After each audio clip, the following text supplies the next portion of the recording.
of the OPCUA Security Working Group. And I'd like to talk to you today about preparing OPCUA applications for ECC.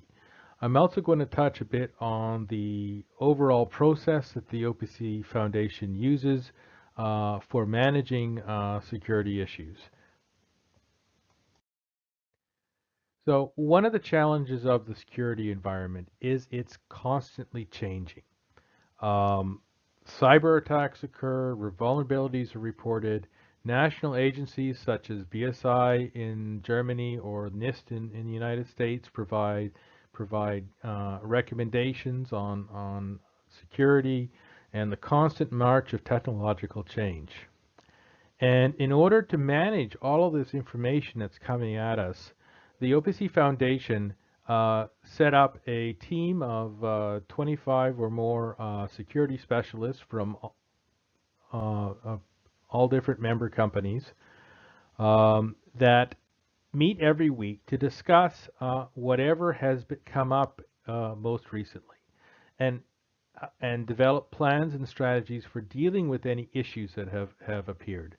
And these strategies can include new features such as the ECC, which we'll be getting into in a bit, um, specification errata when deficiencies have been identified in the specification that could either lead to insecure implementations because of lack of clarity or other sorts of problems like that. If software has been affected, we will prepare CSVs and we'll coordinate with vendors who are using that software to make sure that their products are updated and their patches are ready to go when we release the CVE. And we'll provide input into the compliance testing group to help them develop better tests to ensure that certified applications are secure and meet the OPC security requirements. Now, before I get into the details of the ECC implementation in OPC UA, I want to sort of put it in the proper context where I explain how ECC is used within UA. Specifically, all communication in OPC UA it requires privacy and integrity, and the peers must be able to authenticate each other. And this process requires that each application have a key. Public key cryptography refers to a set of algorithms that are based on public-private key pairs, where the private key is a secret known only to the application, and the public key is information that can be exchanged with the peers. And public key cryptography provides a convenient way for applications that haven't been pre-configured with knowledge of each other to be able to communicate securely. RSA and ECC are public key algorithms used by OPC. The RSA algorithm is the algorithm that is used by all applications today. It is a very good algorithm. It provides the security that we need. The main issue is the bit length, which is now the minimum required bit length is over 2,000 bits. 8 years from now, 2030, that bit length will go up to 3,000 bits. These are based on the recommendations provided by NIST. And from there, it could, depending on how the computing resources evolve, it could go even higher. Now, longer bit lengths mean more memory, larger messages, more CPU. And today, there are limited resource devices that cannot implement OPC UA security because of these long key lengths. Or if they do implement it, it just takes an insane amount of time for the security handshake to complete. Elliptic curve cryptography provides an alternative. It provides equivalent security with much shorter keys, almost as 10 times smaller in many cases. And that ultimately is why ECC is the future of cryptography with OPCUA. Now, interoperability with ECC requires that both sides agree on the same curve. Now, there are theoretically an infinite number of curves, but the industry has defined a number of standard curves that have been thoroughly examined by cryptography experts to determine if they're suitable for cryptography applications. And out of those curves, the OPCUA has selected two families, and within each family we have a normal strength curve and a strong strength curve, basically a longer bit length. Now, the NIST curves are the most widely used. Their implementations are used almost everywhere. In a lot of cases, when people talk about ECC, the presumption is you're using the NIST curve. Unfortunately, it is sponsored by a U.S. government agency, which means there's places in the world which don't trust the U.S. government agencies, and they would refuse to use NIST, which is why it's important to have an alternative. And those alternatives are the curve 25519 and curve 448. These are sometimes called the Bernstein curves. They are very good curves for implementation on constrained devices because they can be implemented efficiently without any particular hardware support. Unfortunately, there's some very big gaps in coverage. Some platforms do not support these curves, and it may be some time before they do. So what that means is that we weren't able to mandate that curve 25519 be used everywhere. We had to come up with a profile that allows a implementer on a constrained device to choose one or the other. And the hope is, over time, the implementation gap with 25519 will disappear, and then we'll have every device will be able to implement both curves to sort of maximize interoperability. And another reason to have both curves is you have a fallback if one of the curves is compromised for one reason or another. Of course, any device that is not resource constrained, the recommendation would be to support all four curves.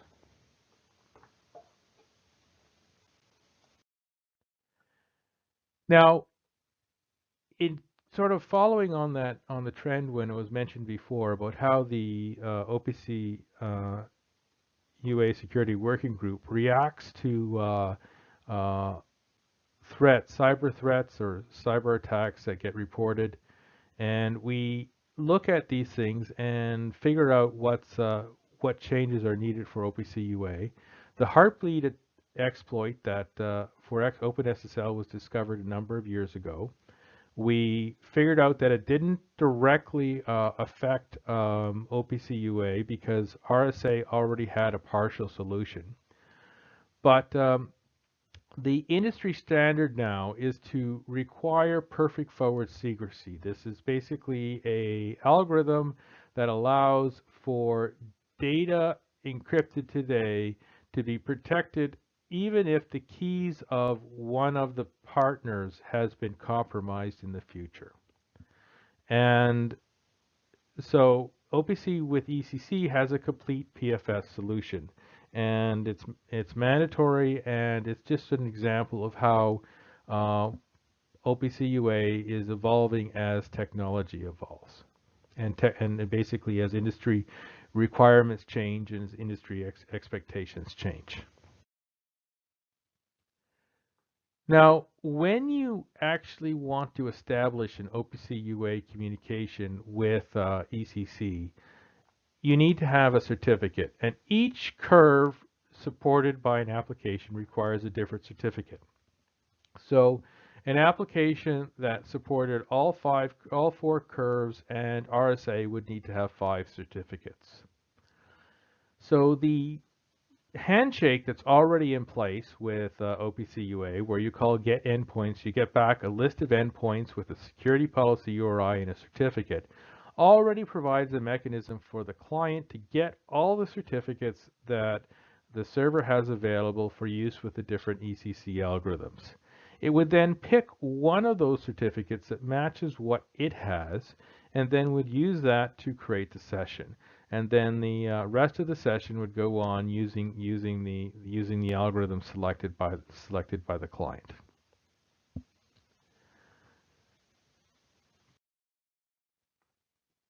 Now, one of the complexities with ECC is ECC does not provide encryption directly. It requires the use of a handshake with ephemeral keys. And so this required a slight extension to the handshake that's used by all UA applications. So what happens here is we already have this. Whenever you're passing in a user identity token, you're going to first be calling a create session, then you're going to call activate session. Each time you want to change your user identity token, you call activate session again. So the mechanisms that with ECCs, you'll have to pass in the security profile that you want to use to encrypt your user identity tokens when you create the session. And after that, each time you call either the initial create session call or each time you call activate session, you'll get back an ephemeral key which must be used to construct the secret the next secret that is passed into activate session. So this is a slightly more complex handshake, but it doesn't change any of the overall APIs that the OPC UA is defined, and SDK should be able to handle this transparently within their code. So the application developer doesn't really care. They'll simply provide the user identity token as they've always provided it, and the SDK will take care of the additional complexities with ECC. Now, as you probably sort of realized when I was talking about 5 certificates for each individual applications, that the introducing ECC into a network can potentially make management of the certificates much more cumbersome.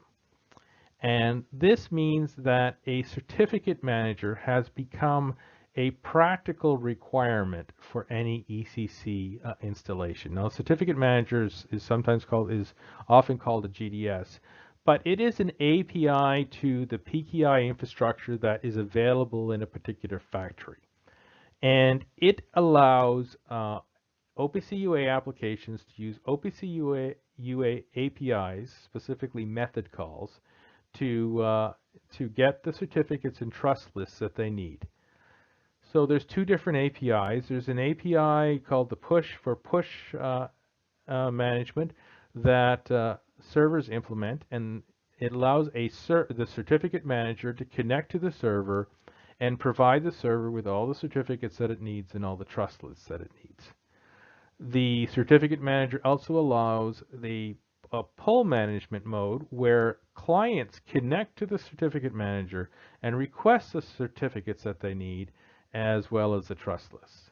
So any application will have to choose which mode they want to support, or if they want to support both modes, and then they can and then once they've done that, they can then interact with any vendor's implementation of a certificate manager. And there are a number of vendor implementations that are coming on the market now. Another place where ECC is going to show up is with the device onboarding specification.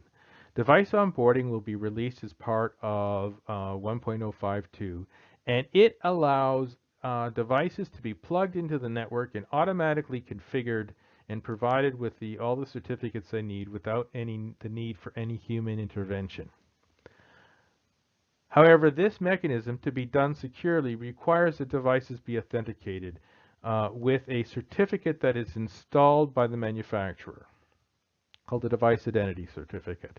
Now, this Device Identity Certificate has requirements that are specified by other standards, and these standards are ECC. These standards require ECC. And so when you get into any kind of implementation with device onboarding, you're going to end up with ECC certificates showing up.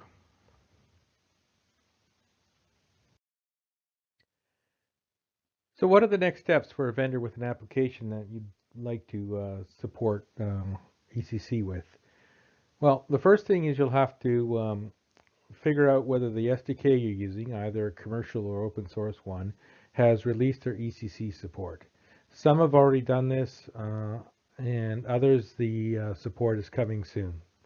And so when that support is available, you'll be able to upgrade your application fairly easily. There are no changes to the top level APIs, so your application will, after linking to the new version of the SDK, you will have access to the ECC capabilities. The one area where you may require some code changes will be in your configuration section. If you have assumed that you could only have one certificate for your application, you'll need to change those configuration UIs to handle multiple certificates. You will also need to add support in for certificate managers if you don't already have that. It's not going to be an option, even though its support is technically optional. It's not a practical option if you want to have a usable product as far as as far as your end users are concerned. So most SDKs have at least helper functions for these capabilities, if not complete implementations when it comes to for servers with push management. So this actually may be fairly easy to do for you.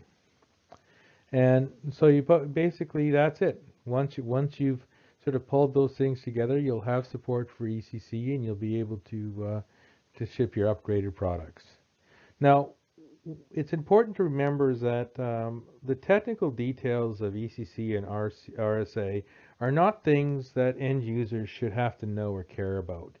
And this is ultimately the purpose of all of this infrastructure, like the certificate managers that we're talking about putting in, is making sure that all of this management, all of this details of security algorithms could all be hidden by the vendor applications, and things just work. And that is the ultimate goal. And when you're developing your software, you should be always thinking about what do you have to do to make sure that goal is achieved. Well, thank you very much for listening, and I hope you found it useful. Have a good day.